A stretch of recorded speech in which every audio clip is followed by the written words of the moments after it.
My husband and I, both in our early 30s, have been together for over a decade and made the decision to not have kids. I like kids, I have nieces and nephews, we just don't want them for our own reasons.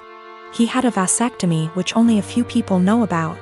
Our families are aware we don't want kids, as they've asked this before during different major life events, our wedding for instance. We recently bought a 3-bedroom home with a nice yard in a nice area. Excited to show our new home to family and friends, major upgrade to our previous home, we hosted a housewarming. During the party, one of my sibling-in-laws, Alex, made a few indirect comments about all this space. And kids would love it in our house, etc. Eventually they asked point blank when we were having kids. I made a light-hearted joke about it, which is my go-to for this question. Oh, well, I like sushi too much to have to give it up for a pregnancy. Plus not drinking for pregnancy and breastfeeding? No thanks. I tried to make it very light-hearted and laugh it off. Most people just laughed along. That seemed to anger Alex, and I was told children are a joy, and a good mother puts her kids before everything else. I agreed, children are a joy, I like spending time with the nieces and nephews. And obviously I can't be a good mom if I chose sushi over kids, so I just won't be a mom, paraphrased. Still trying to brush it off in a gentle way, because I'm not trying to start a fight by telling them to stop asking in front of everyone, because I know my tone will be seen as rude and abrasive. We move on. But Alex is still annoyed and making little comments in their group about how flippant I am about it and how when it finally happens, then I'll understand. My husband heard this and jokingly said, well, if she gets pregnant, that'll be a problem for the divorce lawyers. That seemed to piss them off more, but they stopped. With holidays coming up, we have not been invited to Alex's usual Halloween bonfire. When husband spoke to his parents, they told him Alex was annoyed we were so careless and callous about our child-free status and to say what we did, and they realized we had taken permanent steps to ensure we never had kids. That we know they had to do if to have kids, etc. And we are AHs to just not care. I feel bad because they did do if and lots of fertility treatments to have their kids. And even then they still had a few miscarriages. I can't imagine wanting kids and struggling to have them and then deal with miscarriages. But at the same time, I'm so tired of justifying living my life how I want. I feel terrible my joke was taken the way it was and that I hurt my IELTS. I truly never meant for that to happen. After the bonfire this weekend, we will be reaching out to have a heart-to-heart, if they'll accept it. Either way, I'll be apologizing for hurting their feelings, let them know I love their kids and them. But I will also be firmly putting down any further attempts to discuss our child-free status, if the conversation is about changing our minds. I have not told them our reasons for being child-free, so I think perhaps if they are willing to listen, I'll explain them and hopefully the conversation can be constructive. My friend came to me yesterday at lunch with screenshots of my boyfriend's Tinder profile. The pictures were all old photos, so I confronted him immediately, expecting to hear something like, yeah. I forgot to delete that. Which is cool. He denied being on Tinder at all, and my friend suggested that she make an account, set it to his specifications, and see if he turns up. And there's his profile. So, this means that my boyfriend has been active on Tinder within the past 2 weeks. I confronted him with this, and he changed his story. Now he's saying that his friend has been using his account. He shows me his phone and says, look, I have nothing to hide. And of course the app is deleted. So I take his phone, download Tinder, log in with his Facebook and see that he has been active, albeit infrequently. There was one girl that he tried to meet up with back in May when I was out of town. The girl gave him her phone number, and even though he deleted whatever messages they exchanged, I still saw that he had her saved in his contacts. So that's about everything that I know. He either cheated on me or planned on cheating on me while I went out of town, and I'm sure this isn't the only time it's happened. This relationship is pretty much over. He is swearing up and down that it's not true. He doesn't use Tinder and he doesn't know this girl. I'm going crazy with how much he's outright lying. He seems so sincere, but I know what I saw. I can't listen to him deny this one more time. This blew up while I was away. I'm sorry I won't be able to respond to every comment. So I did some stuff that was kind of petty and stupid today. I made a fake Tinder account, matched with my boyfriend, And he starts messaging me and immediately asks me to meet him for a drink. We agree to meet by a fountain in the center of my town, and I pack up all of his stuff in a tote bag, put on a great outfit, and went to the fountain. I stood kind of out of the way of the fountain in the shadows where I could watch the street that I knew he'd be arriving from. I was devastated, but I figured this way I could catch him without a doubt and end things quickly. All the time, he's messaging this girl on Tinder. But he didn't show up. 2 of his roommates did.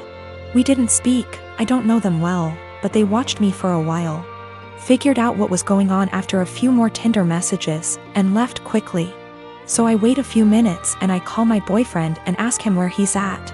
He says he's just gotten off of work and he's going to meet his roommate for a drink. I confront him with the fake Tinder profile and he's dumbstruck and furious with his roommate, who he swears up and down is behind all of this. I'm at home now, just emotionally exhausted and confused. Whatever is going on with his roommates is super sketchy and creepy. Up until this point my boyfriend and I had a great relationship. Really, no red flags anywhere.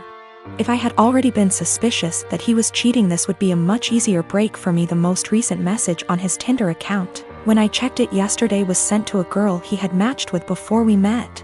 It said, "Would you want to meet up with my friend?" My boyfriend is the kind of person whose iPhone passcode is 0000. I wouldn't be surprised if his roommates did know all of his passwords. So, his Tinder account is still matched with my fake profile. To me, that indicates that he probably isn't the person operating the Tinder profile. If it were him, wouldn't he have blocked the fake profile immediately? A lot of people have said that he probably sent his roommates to check things out for him. I can't write that off entirely, but my gut says that it isn't true. I just don't think it's very likely. When it comes to his roommates, I'm very concerned that they have been using his profile to trick women into meeting with them. The fact that his profile hasn't been deleted makes me worry that my boyfriend is in on this. So that's about where I'm at right now. I'm worried that all of them are working together to, at best, scam women, at worst, assault them, and my boyfriend is at least passively involved. Either way, I feel some responsibility to do a little more digging. My apartment complex didn't do traditional trick or treating on Halloween. Residents were advised to set out pre-packaged individual candy bags on their patios / front door areas if they wanted to participate, but the traditional knock-on-door, physically hand strangers candy was not permitted. So, Halloween comes and the kids are all dressed up, and each building has a scheduled time where the kids go door to door. I ended up having to work late, so my neighbor offered to walk my kids around with hers at our building's scheduled time. About 45 minutes later my kids came home with a small bucket of candy. 6 little goodie bags each from individual apartments that participated. Everything was fine. And my kids didn't say anything weird had happened. They were just excited to eat candy once they got home. The next day I took my kids to the park directly across from our apartment complex. My neighbor was there with her kids as well. The kids were playing and she took out one of those individual goodie bags with candy in it from her purse and started to loudly rummage in it. She ate several pieces of candy and my daughter eventually noticed. Ran up and asked if she could have a piece, and my neighbor responded, "Nope, this is my tax candy. Remember that this was my reward for taking you trick or treating last night." I was a little weirded out by that statement and asked what she meant. She said that since she is the one who had to take the kids out, she took 5 bags from each of my kids as a tax. Her son then chimes in and said, "You only took 2 bags from us." She responded with, "But I'm your mom. I was doing OP a favor so they get a higher candy tax." I was thinking about how to respond when I noticed that she was holding a Starburst candy and decided to just smile and nod and go back to watching my kids. I let her continue to finish off the bag of candy and then said, "Hey, aren't you vegan? You know a lot of those candies are made with animal products, right?" I explained what gelatin was and how a lot of those candies are made with it. She was horrified, Googles it, and then told her kids that they were leaving. She said something about how she was going to be sick and stormed off. Now she's giving me dirty looks every time we see her and won't let her kids play if she shows up at the park and we are there. My husband thinks I'm an asshole cause I should have either not said anything about the gelatin or said something right away when I noticed. I don't think it's my job to tell a vegan what is and isn't vegan though, and she deserved it for stealing candy from little kids. When we got home from the park after the gelatin incident, I sat my kids down and asked why they didn't tell me that the neighbor took half of their candy. My oldest kid is 6 and my youngest kid is 4. 6-year-old explained that as they went door to door during their designated trick-or-treating time, she would have my 4-year-old grab 2 bags instead of 1 from each apartment for the majority of them. She explained it to my kids that they were grabbing extra bags for her to be handed over at the end as taxation. So either freaking way she was directly taking candy from my kids or taking candy from other kids through mine. As for the authenticity of her vegan sim, I may have exaggerated when I said super vegan when I first posted this. She claims to be vegan and is very in people's faces about the benefits, etc. It's 100% about the health side. She brags about veganism curing cancer, diabetes, even some mental health issues. I have never once heard her talk about the benefits for animals. She also sells herbal tea products, customized gym clothing, etc. So she totes a pretty big vegan lifestyle, if that makes sense. Now for the gelatin. She knows what gelatin is, she knows what it's made out of, she knows that there are obvious things that she can't eat. But she had no idea that a lot of candy specifically had gelatin apparently. When I told her that they had gelatin in it, she knew what gelatin was but Googled the candies to see if I was correct. I think she is either really dumb or she eats non-vegan stuff all the time when no one's watching, and had to pretend to be horrified about it at this point. 'Cause a lot of you guys have pointed out that you literally can't be vegan and not know these things. I'm not vegan, I'm not even freaking vegetarian, and I know these things. I am a 16-year-old female. I used to have a good relationship with my mother. That has since crashed and burned since she dated and married my stepdad, Gary, 6 years ago. Gary treats his son Ian, 19 male, like he's the center of the universe and expects my mother to as well, so she does. Anything Ian wants, Ian gets, and that usually comes at the expense of me. Ian wanted my room when they moved it. I was forced to go to another room to make the transition easier for everyone. Ian wanted a car for his 16th birthday. I didn't get braces for another year. Ian wanted to go on an expensive trip for spring break. I had to give up volleyball to make it happen. Ian wanted to have his side of the family over. I was expected to find somewhere else to be, since I wasn't family. My mother just went along with all of this and acted like it shouldn't affect me at all.